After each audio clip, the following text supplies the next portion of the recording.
iOS 26.1 is officially here, and this one is all about fixes and customization. 1. Liquid glass customization, starting with the most talked about feature.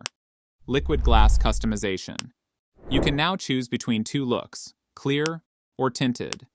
This affects the entire system like notifications. 2. Photos redesign and video scrubber.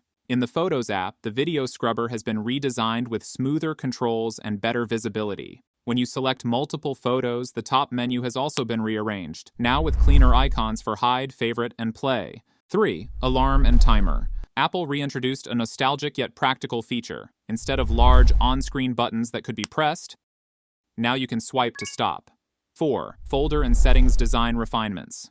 Apple has refined the UI layout across iOS. Folder titles are now bolder and aligned to the left. In settings, icons with text are also left aligned for a cleaner, more consistent layout. And when your apps enter jiggle mode, the Remove App buttons now have a frosted glass finish instead of a clear one. 5. Apple Music swipe gestures. In Apple Music, a brand new swipe gesture lets you move between songs more naturally. Swipe left or right anywhere on the now playing screen to skip tracks. 6. Lock screen camera access control. For the first time ever, Apple lets you disable lock screen camera access. Go to Settings, scroll and click on Camera.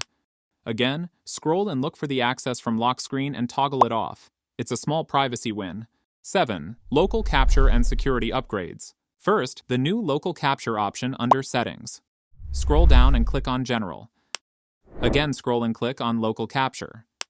Here, toggle off audio only. It helps you record audio or video during online meetings or video calls, perfect for documentation. Second, Apple added a background security improvements section in Privacy and Security. That manages minor system patches that install automatically. 8. Display borders. A new accessibility feature called Display Borders outlines interactive elements, making buttons and text fields easier to see. 9. Apple TV rebrand and haptics option. Apple TV gets a new colorful logo and icon, aligning with its rebrand from Apple TV Plus to simply Apple TV. Also, in the phone app settings, users can now disable haptic feedback when a call connects or disconnects, a small but thoughtful touch. 10. Custom fitness workouts. The Fitness app now lets you create custom workouts directly from your iPhone. You can select activity type, set duration, something previously exclusive to Apple Watch. 11. Live Translate and AI expansion. Apple is expanding its global reach with new live translation and Apple Intelligence languages. Live translation now supports Chinese, French, German, Italian, Japanese, Korean, Portuguese, and Spanish. Meanwhile, Apple Intelligence adds Danish, Dutch, Norwegian, Portuguese, Swedish, Turkish, and Vietnamese. 12. Navigation bar polishing. The navigation bar no longer glows or lights up when scrolling in certain system apps. It's small. So that's everything new in iOS 26.1. If you haven't updated yet, it's definitely worth it. What's your favorite change in 26.1? Drop a comment below.